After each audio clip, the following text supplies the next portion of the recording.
What you just witnessed is some gripping footage which our cameras captured in an aftermath of a shooting which took place near the Piliyandala junction, and we will have a comprehensive report on this story in the bulletin. A very good evening to all our viewers and welcome to the News at 9, coming to you live and direct from the Newsfirst Centre here in Colombo. I'm Joel Outscoon with tonight's headlines. Sandra Beda is appointed to coordinate the investigation team to look into alleged war crimes in Sri Lanka. Asian Human Rights Commission says that an independent probe needs to be carried out on the death of an individual as a result of police fire in Pasiala. Landslide warning for 5 districts still in effect. Today is day 2 of the Uva Pozon zone. Devotees in their thousands pay homage to the relics. Lead actor of Sri Siddhartha Gautam movie Gagan Malik embraces Buddhism. Himanshu Eshan wins silver in the 100 meters at the Asian Junior Athletic Championship. Let's now cross over to our Newsfirst studios for a comprehensive news bulletin. Well, thank you, Joel, for bringing us tonight's headlines. Hello, good evening and welcome. This is Primetime News live from the Newsfirst studios in Colombo. I'm Nadim Majid. I'm Sonali Wanik-Papage. We can start off with one of your top stories for tonight. The UN High Commissioner for Human Rights has reportedly appointed an official to coordinate the probe into war crimes allegations in Sri Lanka. International media reports say that Navi Pillay has appointed Sandra Beda to coordinate the investigations team. According to international media, Rupert Colville, spokesperson for the Office of the High Commissioner for Human Rights, or the OHCHR, said Bedas would, quote, coordinate the investigation team, unquote. Reports say this unit would be staffed by 12 members, including 2 forensic experts, a legal analyst, a gender specialist, and investigators. International media quoted Colville as saying that there was also a secondary team comprising of external experts who would accompany the investigation team and provide independent verification of the investigation's integrity. Bedas, a British national, previously worked with the UN mission in South Sudan before being expelled from the country in November 2012 after being accused of writing false reports about the conduct of the South Sudanese military. However, Pillay denied the accusations levelled against her staff member and accused the South Sudanese government of being, quote, in breach of its legal obligations under the UN Charter, unquote. Sandra Bedas, who is working for Navi Pillay's office, was also banned by Somalia in 2011. The OHCHR has allocated a sum of over $1.1 million for the investigation into alleged war crimes in Sri Lanka. The Sri Lankan government has said that it would not cooperate with the investigation. Speaking in Geneva on Tuesday, Sri Lanka's permanent representative to the UN in Geneva, Ravinatha Aryasinghe, said reports had emerged questioning the credibility of the official appointed to coordinate the investigation. While the prejudice and bias concerning Sri Lanka, repeatedly displayed by the High Commissioner and the OHCHR, remains of deep concern, reports which question the credibility of the coordinator appointed for the investigation have already emerged. It is ironic that the resolution calls on Sri Lanka and the OHCHR to conduct parallel investigations. Now, this topic is also being discussed extensively here at home. Let's take a look at some of the views expressed on the political stage. We do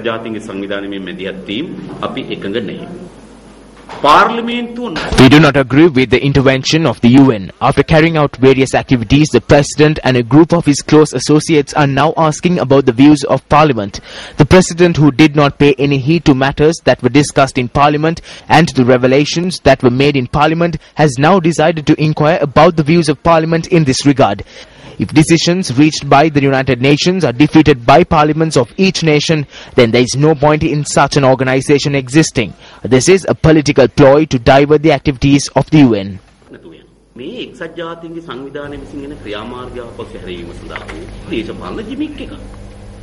Meanwhile, speaking at the UN Human Rights Council session in Geneva yesterday, Ravinatha Aryasinghe said that the humanitarian crisis can be overcome with political commitment. Of late, there appears to be a new tendency by some sections of the international community to undervalue and downplay the tremendous humanitarian effort the government of Sri Lanka has made, as though it is easy or negligible. This shows disrespect not only to the government of Sri Lanka, but most of all to those who at last emerge from the suffering caused by 30 years of terrorist conflict. Finally, Mr. President, in contrast to the considerable challenges in humanitarian crisis that continue to engulf many parts of the world, Sri Lanka's achievement provides confidence and hope that even the most severe and insurmountable of challenges can be overcome with necessary political commitment and dedication of the government concerned. Moving away from Geneva and closer to home, the Chief Minister of the Northern Province has expressed confidence that the government of Indian Prime Minister Narendra Modi and Tamil Nadu will not be at variance with regard to the needs of the Tamil people. In an interview with India's The Hindu newspaper, C.V. Vigneswaran said Tamil Nadu is intricately intertwined in the political complexity in India. Speaking to The Hindu, Vigneswaran said that Modi seems to have identified the priorities as far as the immediate needs of the TNA are concerned. He added that while Modi has impressed the same on Sri Lankan leaders, it is now for the Sri Lankan government to take the cue and act fast. When questioned on the Northern Provincial Council not taking up the Indo-Lanka fisheries issue in any significant way, Vigneswaran said that while the NPC had taken it up in the initial stages, it was pointed out later that inland waterways were the prerogative of the Provincial Council, while seashore problems come under the central government. He said, quote, "Since the government fisheries minister was showing an interest in the problems of our fishermen folk, we have taken a back seat," unquote.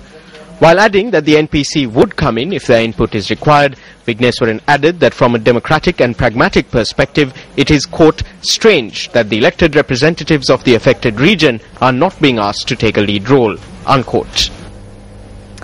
The Asian Human Rights Commission says that the police officers who shot and killed the youth Subhash Indika Jayasinghe in Pasiala Nittambua should be tried and punished on murder charges. The AHRC says that the investigation should be conducted by a team of independent experts. The Asian Human Rights Commission notes that delays in the investigation will lead to the creation of an environment where police officers would be allowed to continue to commit such crimes with impunity. The Commission also mentions the recent incident where police had fired on a three-wheeler in Katunayaka and had instead struck a bystander. The Asian Human Rights Commission says that the Sri Lanka police are lawless and lack discipline. The Commission notes that this situation needs to be addressed, and it is against such lawlessness and indiscipline that the people are protesting. Here is an excerpt from the statement. Instead of addressing the virtual collapse of the policing system, the Ministry of Defence has issued pistols to all police officers. The Ministry of Defence should be held responsible for the violence being caused by police officers with these weapons. And the Sri Lankan public should protest against the policy of allowing police officers to carry dangerous weapons. End of extract. The Asian Human Rights Commission adds that shooting people to stop traffic violations is a ludicrous explanation. Lawyers point out that the use of minimal force should not end in death. When we made inquiries, an officer attached to the Nittambua police informed us that the officers in question had been in possession of a police motorcycle when the incident occurred. Lawyers say that in such an event, what the officers should have done is chase down the suspect who failed to heed their signal. However, as is evident, this did not transpire. With regard to minimum force, according to the law that we know, according to the law of this country, Section 32 of the Code of Criminal Procedures notes that the police can arrest a person without a warrant for failing to heed signals. Section 57 of the Police Act 2 states that even when there is a warrant, the police officers cannot use unnecessary force. The arrest should be made within the legal framework. Police officers do not have the privilege of using unnecessary force or to take the law into their own hands.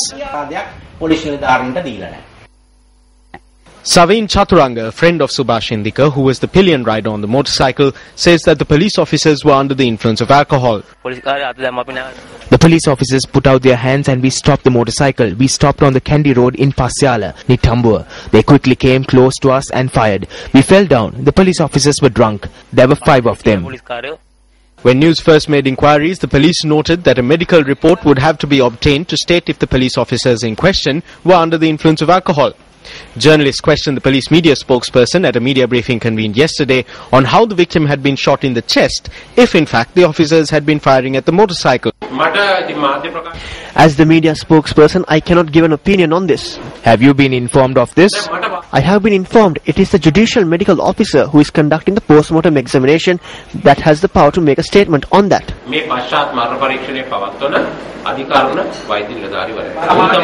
The police officers say that they fired because the motorcyclist did not heed their calls when they flagged him down. But the pillion rider who survived gave a statement which you could have not mentioned. Can you tell us now, if possible, what that youth said?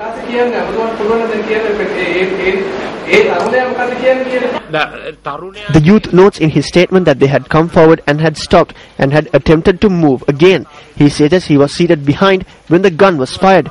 That is what he says in his statement. යන්න උත්සාහ කරා මේ අවස්ථාවකදී මොහු පිටිපස්ස සිටියේ මේ වෙඩි වැදීම වුණා කියලා. ඔය එක තමයි ඒ තරුණයාගේ ප්‍රකාශය සඳහන් වෙන්නේ.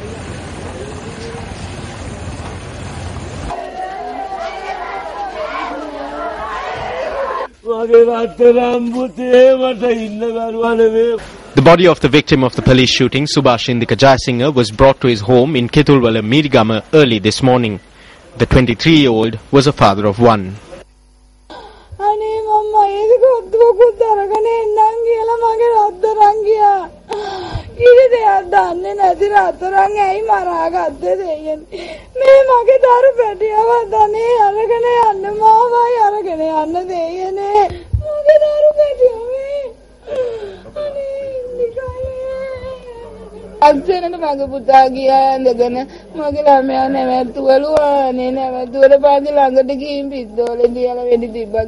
මේගොල්ලෝ එහෙම හප්පගෙන යන්න ආපු කට්ටියක් නෙමෙයි. මොකද බයික් එකක් ඇවිල්ලා හප්පගෙන යන්න බෑ.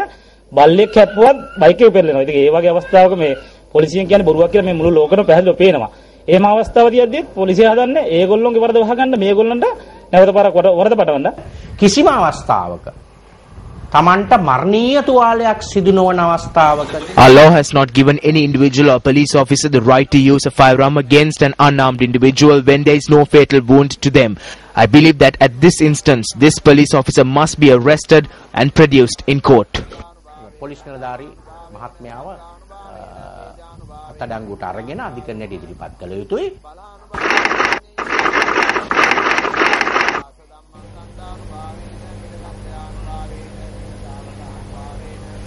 What are your views on the shooting by the police that claimed the life of one individual in Pasiala? You can log on to our Facebook page and post your comments there.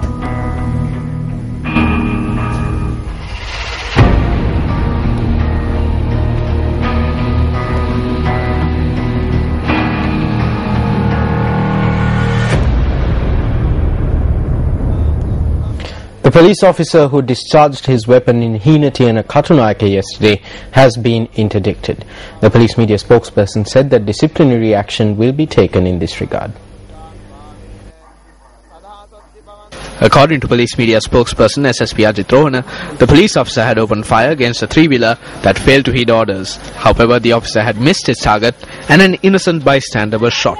The victim has been identified as 31-year-old Dilip Kumara, a resident of Heenatiana in Nugegodawalla. The victim had earned a living by preparing choir ropes. Dilip is a father of two and also takes care of his father, who is a victim of paralysis. He was shot at while he was in his garden collecting palms for an almsgiving.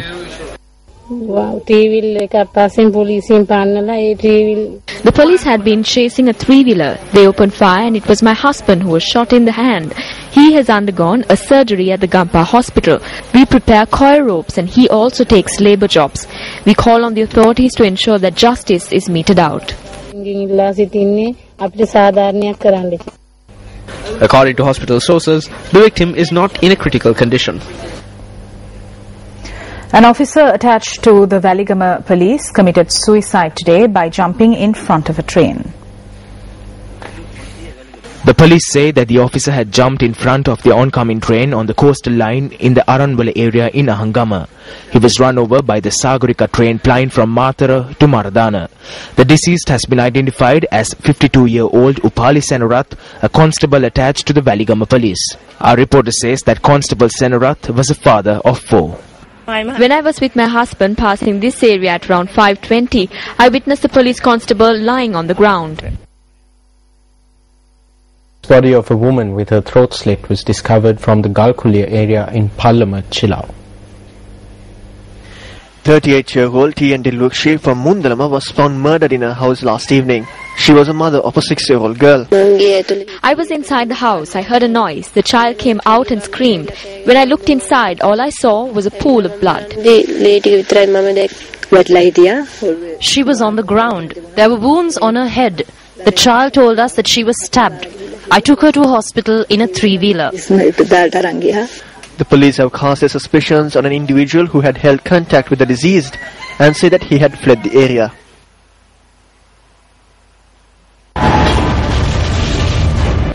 Spouse who murdered his wife with the use of a sharp weapon in Karukatiya Putlam commits suicide.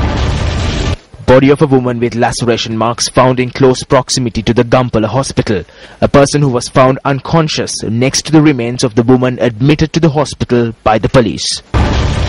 Man murders his spouse with a sharp weapon after a family dispute in Maduhamana, Attana Kadavala. For your attention.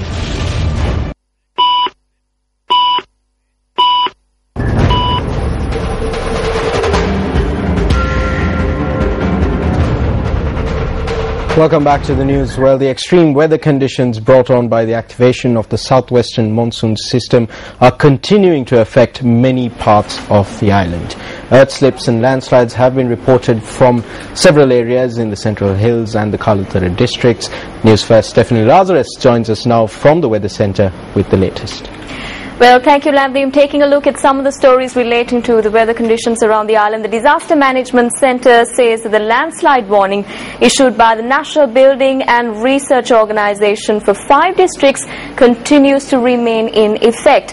The Met Department, meanwhile, notes that the effects of the monsoonal winds have dissipated somewhat in comparison with yesterday. Now, heavy rainfall affected many parts of the island yesterday, with the Ratnapura and Nuwara districts the worst affected. People from several areas in the Nuwara district have been evacuated from their homes owing to the prevailing extreme weather conditions. Nuwara District Secretary DPG Kumar said that 518 individuals from 104 families had been evacuated and are being sheltered at 12 camps. Debris from an earth slip which fell on the Hatton-Colombo main road in Diagala has been cleared.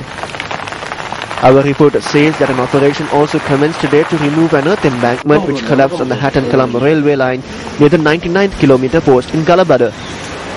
Meanwhile, a landslide flattened the home in Samanpura, Watawala last evening. Fortunately, there was no one inside the building. Our reporters say that several earth slips and landslides are witnessed on the Hatton-Nuwara and Hatton-Colombo roads.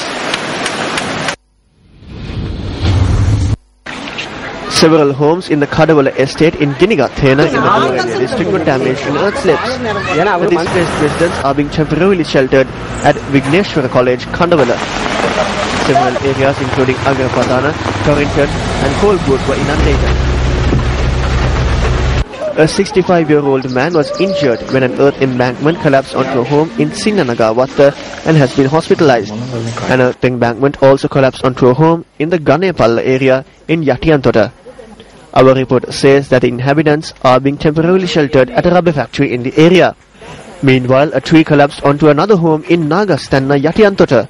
No casualties were reported.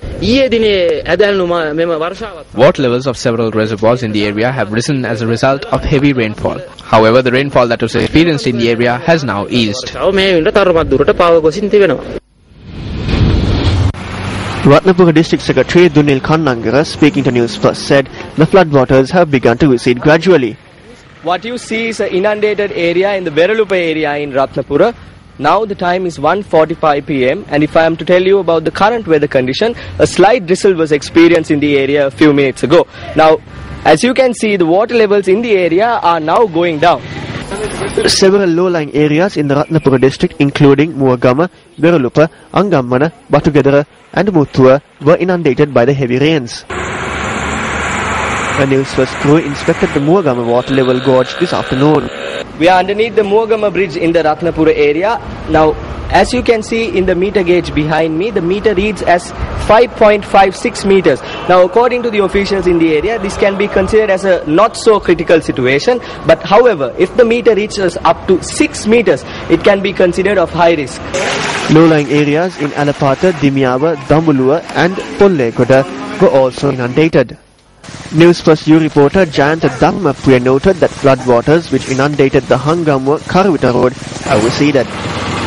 U reporter Sanjay Thatuangu reported that the water level of the Hangamur river had risen.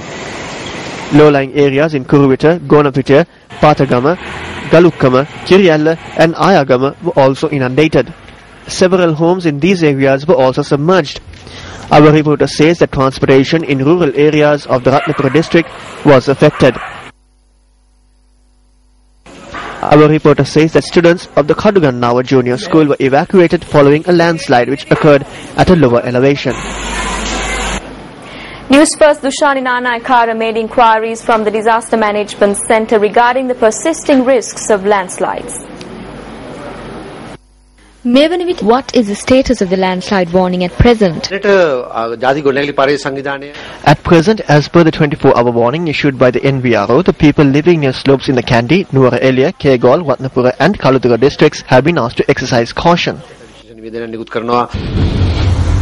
What message do you have to give to the people residing in areas for which landslide warnings have been issued? If heavy rains are experienced in these areas over the next 24 hours, people residing in these areas should be cautious. They are informed and have an understanding of the prevailing situation, especially about earth slips in hilly areas. අවබෝධයක් තියෙනවා මෙම ප්‍රදේශවල පවතින තත්ත්වයන් විශේෂයෙන්ම කඳුකර ප්‍රදේශවල පස්කණ්ඩි කඩා වැටීම් සහ ගල් පෙරලීම් දැන්ටත් සිදු වෙලා තියෙනවා. Is there an emergency hotline or a procedure in place to inform the Disaster Management Centre? The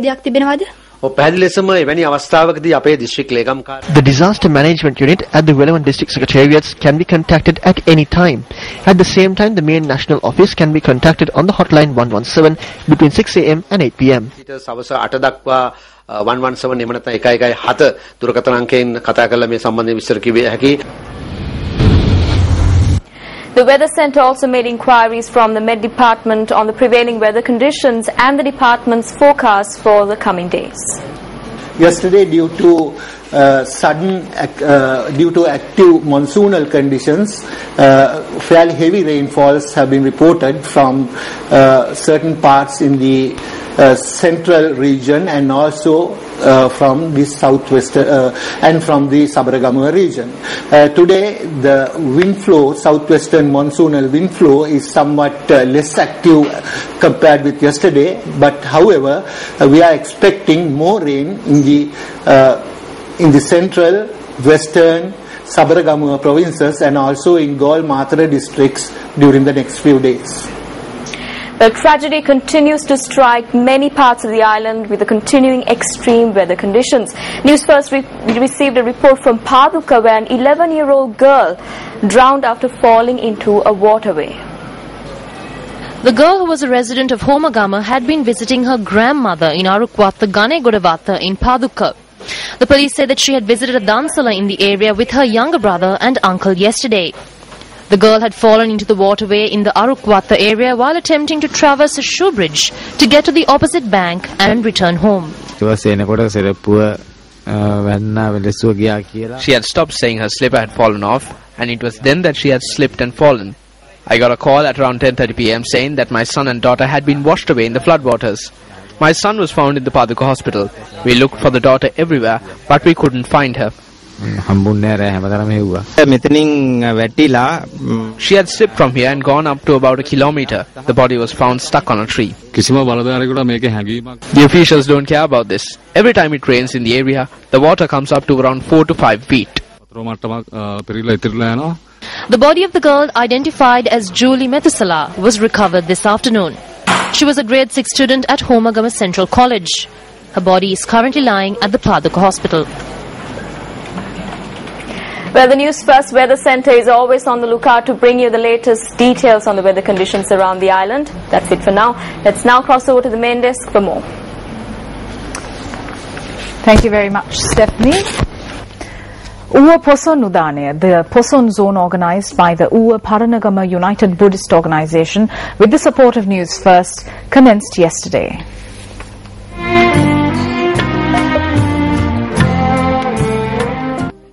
The Uva Posanudane Poson zone is centered around the Sri Sudarshanarama Vihare in Uma Alla Uva Parnagama. Newsfirst is a media sponsor of the Poson zone organized by the Uva Parnagama United Buddhist Organization. The sacred hair relic of the Lord Buddha journeyed from the Yatihalgala Rajamaha Vihare in Kandy to the Uva Posanudane Poson zone last evening. Our reporter says that devotees flocked in their thousands last evening to pay homage to the sacred hair relic. Devotees visiting the Uva Posanudane also have the opportunity to take in the many pandals that have been constructed there, performances of songs of devotion and a replica of Meentale. Dance cells established at the Poson zone are open today as well. The Poson zone also features screenings of the award-winning biographical film Sri Siddhartha Gautama and Newsfirst's screen test. Devotees queued up today as well to pay homage to the sacred hair relic. The exposition of the sacred relic will continue until midnight.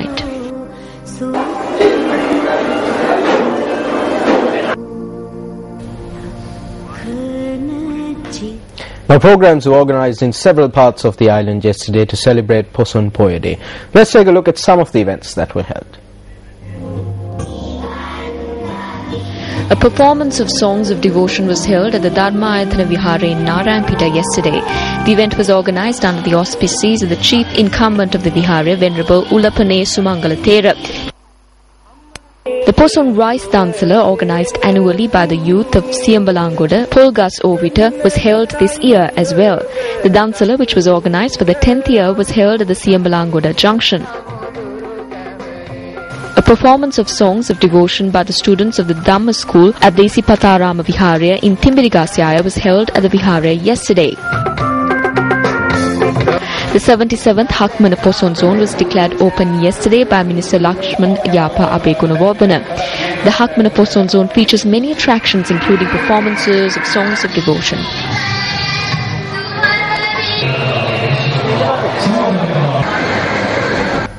The lead actor in the award-winning biopic Sri Siddhartha Gautama, Gagan Malik, embraced Buddhism at a special ceremony held at the Mihintale Sacred Grounds yesterday.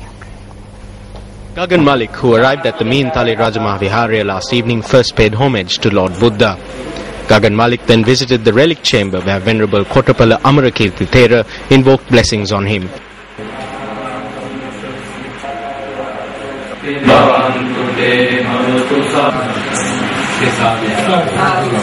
The Mahasangha then chanted Pirit to invoke blessings on Gagan Malik, following which Venerable Balava Hangunuwave Dhammaratana Thera placed the relic casket on his head and blessed him.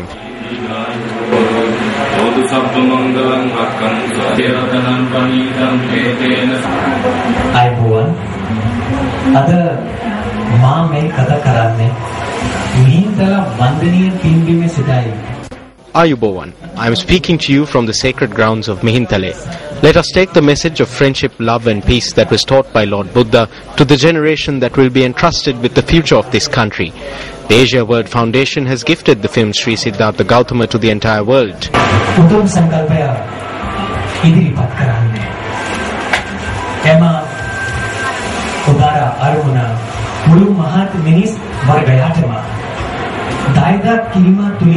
आध्यात्मिक शांति है ऐति किरीमा उदेसाय मगे जीविते मा I wish to state from this sacred ground that I will commit my life to follow the teachings of Lord Buddha. Let us in the spirit of friendship take this great Dhamma to the rest of the world from within Sri Lanka. Sri Lanka tulin mulu lowatema mema dham regana yam obasamda samma sumbuddhu sarana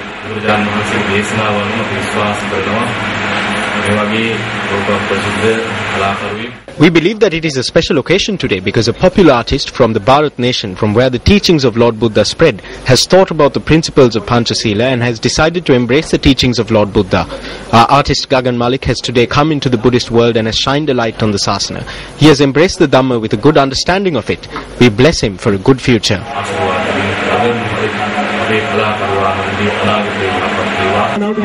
Meanwhile, the film Sri Siddhartha Gautama was screened at the Mihintale Sacred Grounds yesterday.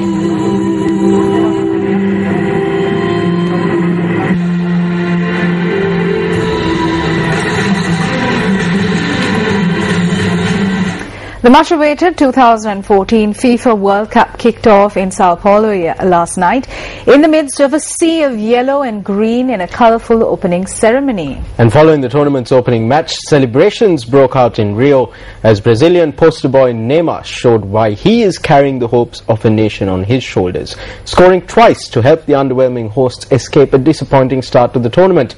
Newsfirst Zulfiq Fazan joins us with a comprehensive report.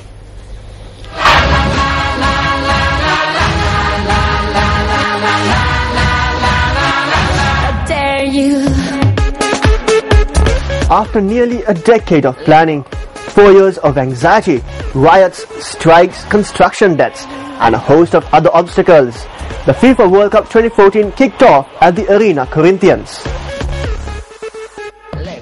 The Arena Corinthians was in its full capacity with over 65,000 fans, mostly in green and yellow, gathered to witness the opening of the biggest sporting event of the year.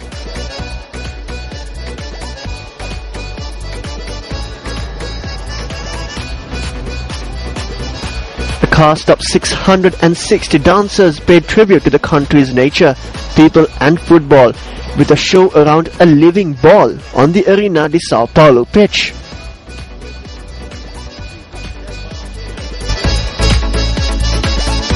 The final act saw a performance of the official World Cup song We Are One by Jennifer Lopez, Claudia and rapper Pitbull.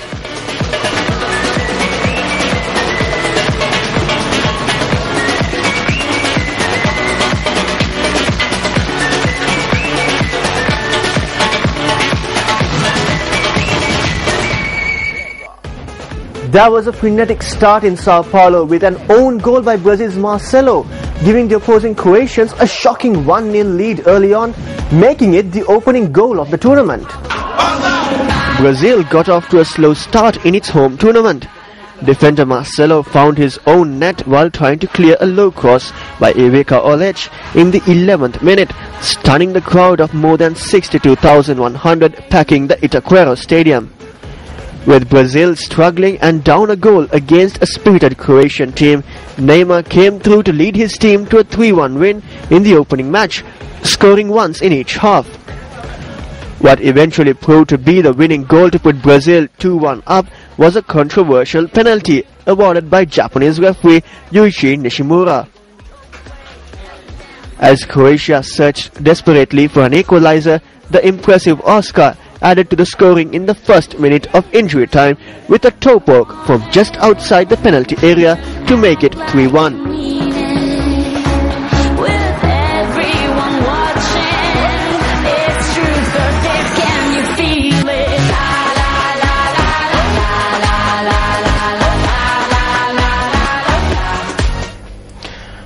The Investment Forum on Myanmar in Sri Lanka, or IFMSL, the first ever investment forum in Sri Lanka to promote investment opportunities in emerging markets for Sri Lankan companies, was held in Colombo last evening. Newsfirst has the details. IMFSL is a joint initiative of Adam Innovations Corporations Limited of Japan, Adam Lanka Private Limited and the Sri Lanka International Chamber of Commerce. The forum was attended by prominent members of the business community, politicians and other dignitaries. The Myanmarese delegation highlighted opportunities for Sri Lankan companies to invest in Myanmar. We are now fully enjoying some of the items which we are exporting will be competing your product. But if we cooperate, it will provide a win-win situation for both of us. And in some sector, we can complement each other. Now we are gradually liberalizing our financial and banking sector. So as our country and the Sri Lanka has a long history of the relationship, so we would like to invite our colleagues and business community in Sri Lanka to come and visit to our country, so which can promote our win-win benefit both our country and Sri Lanka. The 180th feast of the St. Anthony's Church Kochikade commenced yesterday. The Vesper service at the St. Anthony Shrine was presided by His Eminence, Cardinal Malcolm Ranjit, the Archbishop of Colombo. Scores of Catholic devotees participated in the religious ceremony.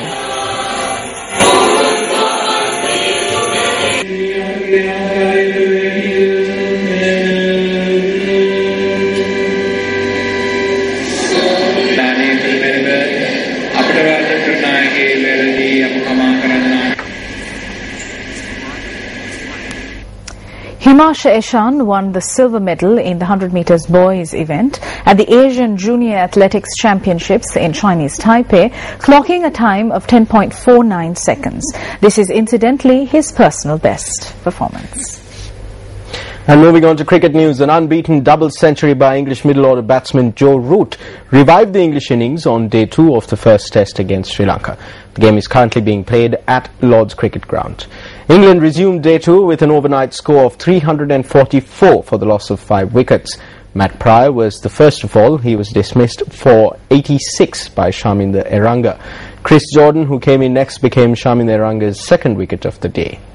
The hosts lost their next 2 wickets, one of Stuart Broad and the other of Liam Plunkett, within the next few overs.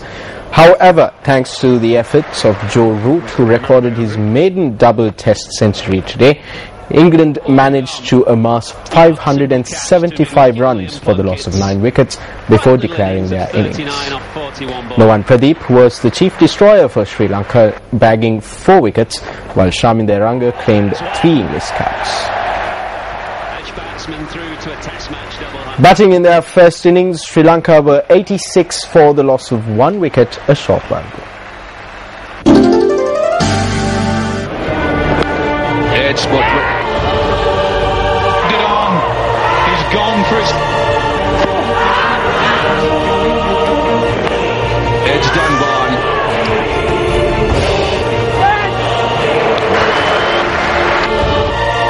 Will it get touched?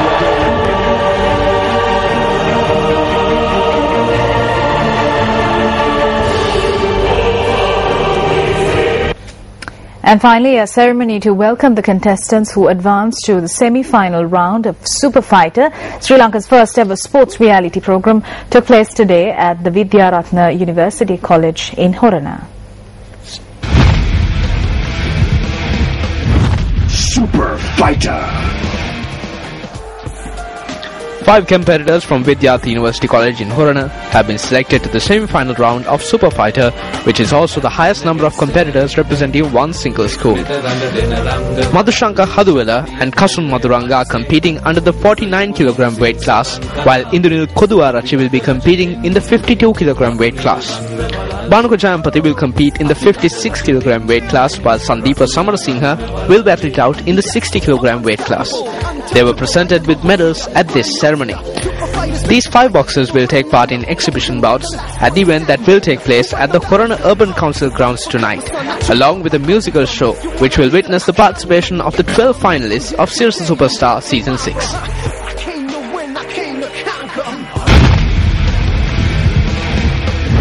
Super Fighter. And that's a wrap on tonight's news. I'm Sonali Vanike-Baduge. And I'm Nadim Majid. As always, it was a pleasure having you with us. Just a reminder that you can keep abreast of all the news we're following here at News First by visiting our website, newsfirst.lk. You can also follow us on Twitter on the handle at newsfirst_en. Good night and good luck.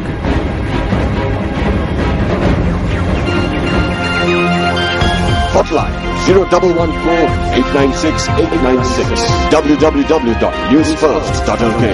Feedback at newsfirst.lk.